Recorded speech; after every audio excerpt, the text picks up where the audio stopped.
E il tema della prevenzione si fa sicuramente, come si diceva, occupando positivamente gli spazi e ci stiamo lavorando davvero tutti su questo, con le tantissime iniziative che ci sono, con i bandi che consentono alle associazioni di avere delle risorse per poter fare le loro attività. Però ecco, noi stiamo lavorando insieme all'ULSS, in particolare il SERD e alcune associazioni del territorio per costruire un progetto che provi a rispondere alle persone che fanno uso di sostanze con un approccio di riduzione del danno, non con un approccio punitivo.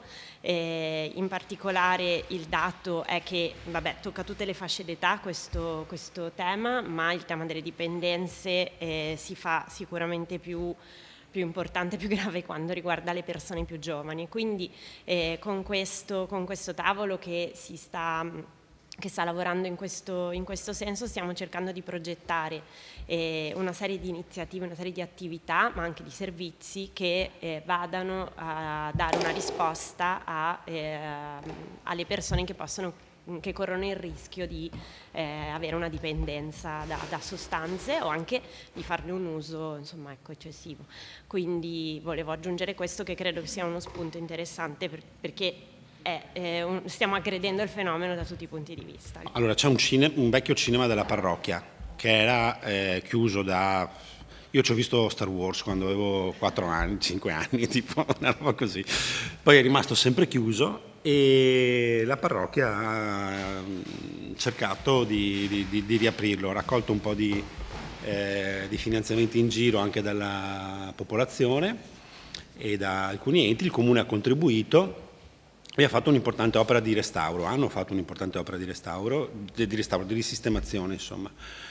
Quindi ora i locali sono agibili per attività non per il pubblico spettacolo, manca un ulteriore, tranche di finanziamento. Questo è un obiettivo che bisognerebbe darci per quella comunità, perché prima lo stimolo vostro era anche questo, cioè quello di trovare dei luoghi che possono anche dare un po' opportunità di incontro, di spazi culturali e attività, insomma.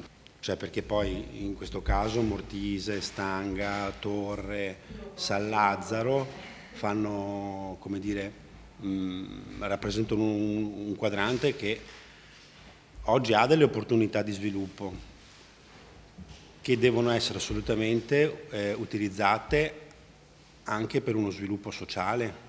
Cioè, quando lì si sposta un pezzo di polo ospedaliero, quando si demolisce Vianelli per realizzare lì la nuova questura di Padova, che è un servizio primario, insomma, del territorio per tutta la provincia, significa che si dà un'opportunità anche a tutto quel quadrante di ricostruirsi intorno a delle funzioni importanti. Quando si parla di decentramento e dare funzione alle periferie, questa è una funzione importante che quel quadrante assume. Questo vuol dire rivalutazione degli immobili, cioè chi prima ha vissuto il periodo della svalutazione degli immobili, per esempio penso al quartiere Stanga con Vianelli, o comunque per lo spopolamento di alcune periferie, anche questo è arrivato probabilmente a Mortise. Oggi c'è l'opportunità invece di una ricchezza che si consegna grazie a queste trasformazioni nelle periferie sul capitale dei cittadini. Più gente può essere, quindi questo porterà un nuovo interesse anche economico, attività, ma che si riversa anche dal punto di vista sociale. Dobbiamo indirizzare dal punto di vista sociale. Ci sarà più gente che sarà indirizzata, invogliata a vivere lì, in quel quadrante. Questo rimette in moto le scuole, le attività sportive, le attività sociali e l'amministrazione ha e deve avere questo ruolo.